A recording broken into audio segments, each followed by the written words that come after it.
After years of thrifting, selling vintage, and shipping out weird treasures to total strangers, I realized something. Reselling can teach you way more than just how to make money.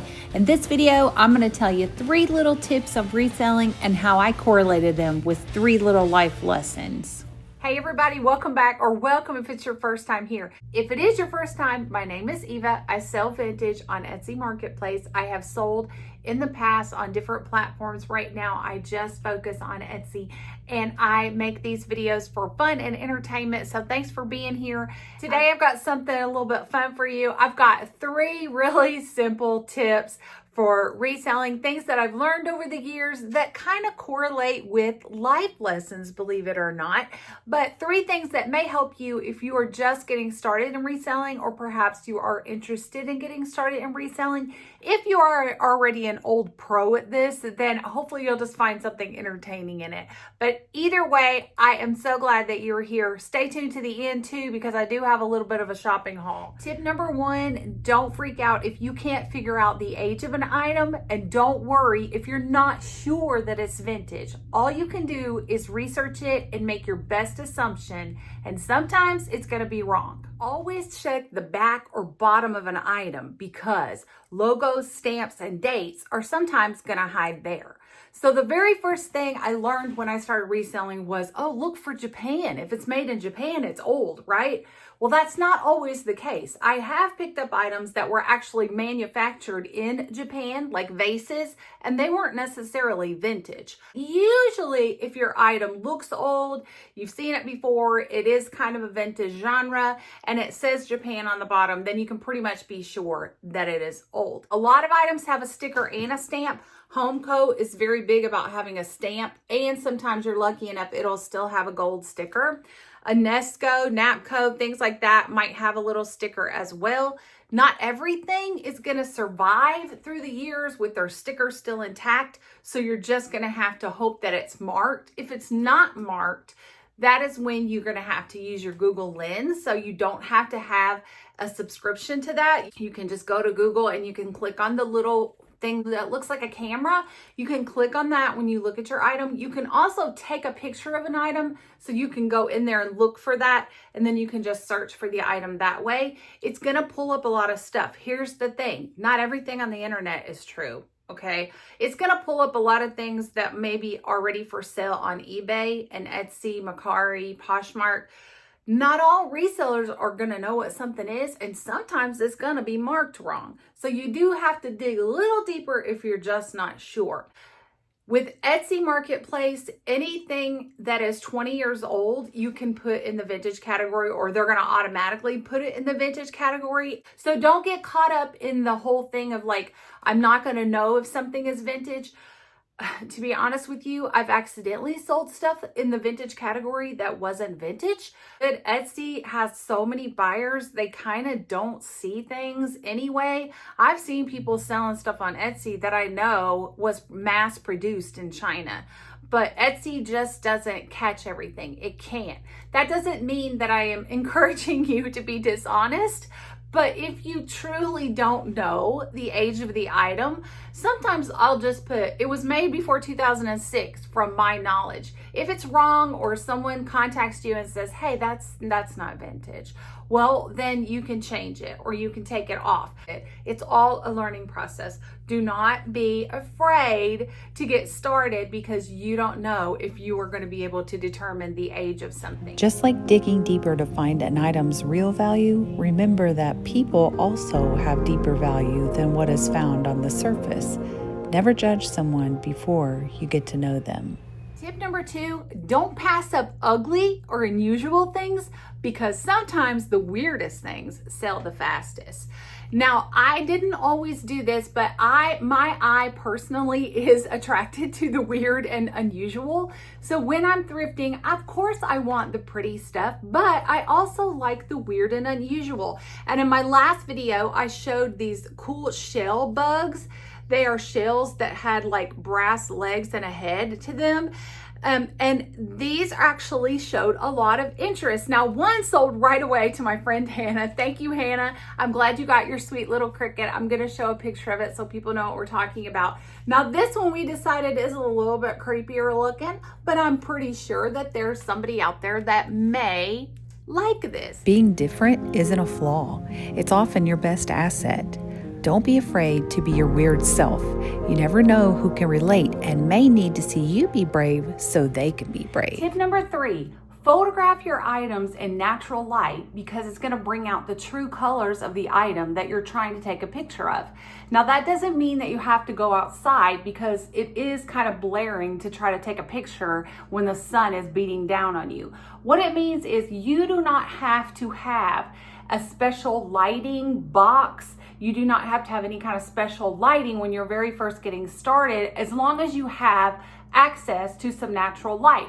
So that means in front of a window, which is where I take a lot of my pictures. I'm in front of my window right now. I'm not using a Ring camera, and it gives me a lot of natural light. Now, if you live in an apartment or perhaps your house is kind of dark, you live in the city, maybe you don't have a lot of natural lighting, then you may want to look into a light source. You can also edit your items for brightness. I never edit my item and change the colors of it. I never use a filter. I never change the color setting when you're editing. The only thing that I use on the editing tool is cropping the picture, cropping it out. Or I may use the brightness feature, and I only use it on my phone because I have found that the editing tools on Etsy, when you brighten it, it takes the color out. It looks washed out. So I only brighten my photos when I use my smartphone. I have an item where the color can go either way, like green or blue. I always make sure to put that in the description. I will put in the description, colors vary from monitor to monitor, however you're viewing the photo. So it may appear green in some light, it may appear blue in some light. Along that same line, just let me tell you that I personally do not take out the background. There are apps now where you can take the background completely out. There's something that weirds me out about something just floating in space and like with a white background, but if it works for you, then you do that. Do whatever you feel it shows your item off the best. So if that is taking out the background, then by all means do that. I have also seen Etsy vintage sellers who use a green screen and take their item on the green screen, and then they will add a filter of like a background behind it. Let me tell you, that's fine. It's great. It makes your Etsy store look fancy. I personally don't like to see a lot of stuff around an item that I'm gonna buy because I just wanna focus on that item. On the Etsy app, you have 10 pictures that you can upload and 1 video. The video has to be a certain length. I think now it's like under 9 seconds. They used to suggest that on one of those pictures, you may show the item in a setting where people can kind of visualize how you would use it. And so I do think that those backgrounds come in really handy, or props come in really handy in that case. But also I have had someone message me and ask me when I've used a prop if the prop was included in the sale. People might think if you prop it on a nice book or something, they might be like, does the book come with it? So that's why I'm like, you just have to pretend like nobody knows anything, okay? It's not that people are dumb per se, or it's just that you just want to be completely clear. It just clears up a lot of headache for you later. So if I use a prop, say I use something like this, and I set the item on it, I may put down, and I know you probably think this is crazy, but down in the bottom, I may put other items in the picture are used for props only and are not for sale. Along the lines of you don't need any kind of special equipment for your videos, what I like to use is this. This is just a plastic cake Lazy Susie. It's like those ones, it's from Wilton Cakes that I already had, where you can turn it. That's what I've used forever. Now I would like to get a wood Lazy Susan just because I think it looks nice on there, but I'll put the item on the Lazy Susan, and then I will hit record on my phone, and then I'll just slowly turn it around and video that. And that's my video, and it gives people an overview of it. If it's something flat like a picture on the wall, I might just use my phone camera and video it, like all of the parts of it, because there's something about seeing a video of something that also makes it more real and lets people kind of know the size of it. I also, in my photos, of course, use a tape measure. One of the pictures I take is of a measurement of the item. And also, if it is a glassware or a pitcher, not only do I measure it, but I also fill this up with water and see how much it holds. And I tell people, this holds 8 to 12 fluid ounces. This may hold 48 fluid ounces. And that's just another little thing that you can put in your listing that helps people, because there are people that want to know, like, how much does that hold? I take a picture of the front of an item, the back of the item, the bottom of the item, the inside of the item. I take one picture where it's measured with maybe a tape measure, and sometimes I use a prop to show how big the item is. If I take a picture of something really small, I might lay a dollar bill beside of it because people know how big a dollar bill is. Also, just recently, I've started just holding the item in my hand and taking a picture of it. Nothing tells you scale better than a human hand. People know how big it is when they see it in your hand. And I'll show you some pictures of what I mean about that. Surround yourself with people that let you shine naturally. You don't need filters to be valuable. Just be yourself. I gotta show you a little bit of a haul. Don't have a whole lot of stuff, but I found some really cool stuff. I found this really pretty pitcher, and then it only had 2 glasses with it. I'm sure that, you know, the set came with a lot more, but this one only had 2 with it. I don't always pick up pitchers just because they traditionally don't sell well for me, but pink does sell well for me. And this is a set from like the 50s, 60s. This is probably, it's not marked, but this is a Hazel Atlas pattern. This is the, I'll put it up on the screen, but it's like a diamond argyle. It's like a harlequin argyle something. I don't put it up on the screen. Before, how chickens sell well. This is a little set from Homco. They go together. It's the little hen and her rooster man. I picked up this really sweet mirror. I don't know if this is vintage. It doesn't look very vintage. It's got like the felt backing and it hangs on the wall, but it's got this little cherub on the top. The gold coloring of it, like it's painted like this antique gold. I do have this listed already and it has gone in a couple of people's carts, so I think it's probably going to be popular. I just don't know the exact date of it. Another little Homco piece I picked up are these little puppies. I've sold these before, and so they have the date marked on them. They are 1988, and they were in really good condition. I got them for a couple of dollars. I found this really cool brass candle holder. It goes on the wall. I love this design. It's very like mid-century. I wish that I could have found another one because a set of them would have been amazing. But I am going to just probably list it by itself. I do think it is really cool, the little design on there. Going back to the kitschy side of me, there is this sweet little trinket box, and it is Lefton. I saw one of these online and it had a candle in it. I don't know if this particularly came with a candle. I know it had a couple other pieces that came with it.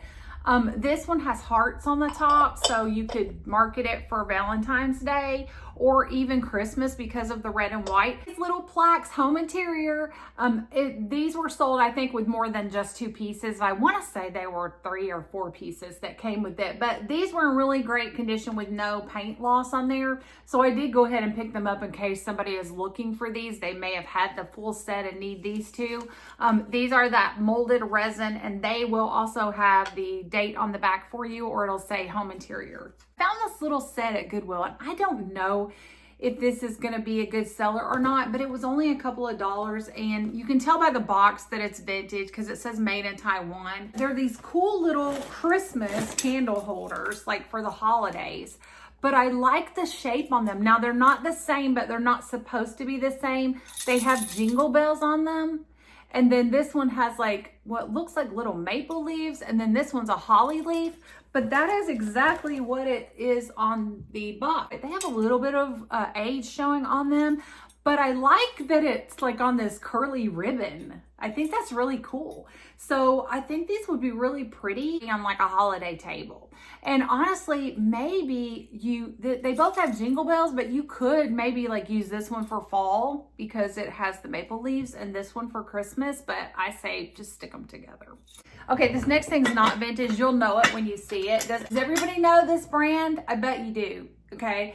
Because you'll see it everywhere, especially it comes in different colors, but this right here is what will give it away for you, that. And if everybody says it together, you were correct, class. It is Temptations, which is sold by like Home Shopping Network or QVC. This is a 3-piece set. It's the hen, it's a little casserole dish. Maybe I should have opened it up. That if you see that, you know that's the Temptations design. It's like their old world design. It has the lid on there, and then it has, this is the 1.5 quart, the Temptations brand, and then it comes with the little wire stand. This was in really great condition, and I found it at Goodwill for like $5, okay?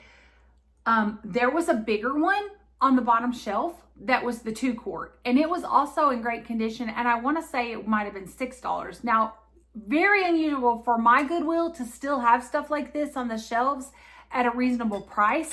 And even when I checked out, the lady was like, you should have got the other one, because she saw them back there too. She was like, people really like the chicken dish.